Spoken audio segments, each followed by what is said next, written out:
রানী মুখার্জিকে নিয়ে কিছুদিন আগে একটা ছবি হলো, মিসেস চ্যাটার্জি ভার্সেস নরওয়ে। এটা একদম রানী মুখার্জির বয়স নিয়ে, ওর মাতৃত্ব নিয়ে একটা গল্প। আমাকে নিয়ে কি কেউ ভাবছে এরকম? অপি আপুকে নিয়ে কেউ ভাবছে এরকম? না। ঈশিতাকে নিয়ে, শ্রাবন্তী তো দেশে নাই, বা তারপর ভাবছে, কেউ ভাবছে? সেই ওই একটা জায়গায় হচ্ছে ভাবনা ঘুরপাক খাচ্ছে। তাহলে তো আমরা সবাই তো সিন্ডিকেটের শিকার, তাই না? ওয়ালটনের পণ্য কিনে জিতে নিতে পারেন নগদ 20 লক্ষ টাকা। Double million offer, Walton fridge কিনে পেতে পারেন 20 লক্ষ টাকা, রয়েছে কোটি কোটি টাকার নিশ্চিত উপহার।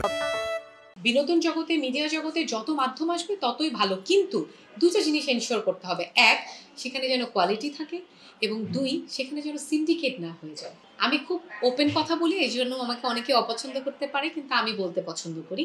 কেন আমি পছন্দ করি? কারণ আমার আসলে it's not my bread and butter anymore. So আমি খুব ওপেন কথা বলি।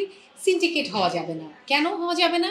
কারণ এই জায়গাটাকে এরকম করে চাপানো যাবে না। এটাকে প্রসার, এটাকে খুলে দিতে হবে, এক্সপোজার বাড়াতে হবে। আমাদের দেশে এখনো অনেক ভালো ভালো আর্টিস্ট আছে।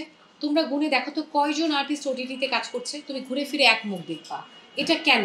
এই প্রশ্ন আমার সবার কাছে, জার্নালিস্টদের কাছে, আমার ওটিটির যারা চ্যানেলগুলো আছে তাদের কাছে, এবং শিল্পী থেকে শুরু করে, ডিরেক্টর থেকে শুরু করে, রাইটার থেকে শুরু করে, প্রডিউসার থেকে শুরু করে, আমার সবার কাছে এই কোয়েশ্চেন, কেন ঘুরে ফিরে আমরা ওটিটিতে একই মুখ দেখছি?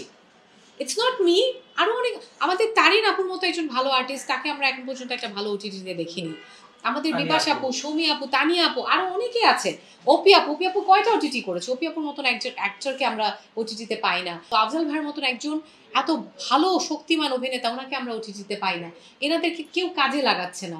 ঘুরে ফিরে একটা সিন্ডিকেটের মতো ওই ওটিটিতে একই ঘুরে ফিরে মুখ দেখছি, যেটা আমি মনে করি, আমি কাউকে ছোট করছি না, যারা কাজ করছে খুবই ভালো, কিন্তু আমি মনে করি একটা ইন্ডাস্ট্রিতে যত শিল্পীরা কাজ করবে, ইন্ডাস্ট্রি তত বড় হবে। ইন্ডাস্ট্রি যত বড় হবে, তত সেখানে কর্মসংস্থান তৈরি হবে, তত মানুষ ভালোভাবে বাঁচবে, শিল্পও বাঁচবে। না হলে শিল্প পেছাবে, আমরাও দিনে দিনে পেছাবো। এটা সবাইকে এগিয়ে আসতে হবে ভাইয়া, সবাইকে এগিয়ে আসতে হবে। এটা আমার একার যুদ্ধ না, এটা সবাইকে যুদ্ধ করতে হবে। সাংবাদিকদের যুদ্ধ করতে হবে, টিভি চ্যানেলসগুলো যুদ্ধ করতে হবে, শিল্পীদের যুদ্ধ করতে হবে, ডিরেক্টর, প্রডিউসার, সবাইকে যুদ্ধ করতে হবে। সো যখন যুদ্ধটা হবে, তখনই না এই জিনিসটা ভাঙবে, ভেঙে একটা নতুন জোয়ার তৈরি হবে। এটা কবে হবে আমি জানি না, কিন্তু এটা হওয়া উচিত আমি মনে করি। ফেসবুক ফলোয়ার কি জিনিস আমি এখনো জানি না, এটা আমি বুঝিও না। আমি এর আগেও একটা ইন্টারভিউতে বলেছিলাম যে মানে ফলোয়ার কি, আবার ফলোয়ার দিয়ে আবার অ্যাক্টিং বিবেচনা করবে, এটা আবার কি মানে? হ্যাঁ, মানে আমার মাথায় আসে না। আমি আমার স্ক্রিপ্ট আসবে, এটা আমার ক্যারেক্টার, আমি ক্যারেক্টারে ফোকাস করব, আমি ওটার রেফারেন্স ক্যারেক্টারের মুভি দেখবো, বই পড়বো, আমি সেটাতে ফোকাস করবো, সেই ক্যারেক্টারটা ভালোভাবে আমি যথাযথভাবে চরিত্রায়ন করব, এবং সেটা মানুষ দেখবে। এটাই আমার কাজ। আমি ফলোয়ার্সের পিছনে ঘুরবো, আমার জনপ্রিয়তা এইভাবে, আমি তো আসলে কোনোদিন এটা বুঝিও না, আমি জানিও না, এবং এই ট্রেন্ড কীভাবে চালু হয়েছে এই দেশে আমি সেটাও জানি না। বাট তারপরও আমি মনে করি যে প্রত্যেকটা জিনিসেরই তো কিছু পজিটিভ সাইড আছে, নিশ্চয়ই এগুলোর কিছু পজিটিভ সাইড আছে। কিন্তু আমাদের বাংলাদেশের প্রবলেম কি জানো? আমরা সবসময় অ্যাবিউজ করি।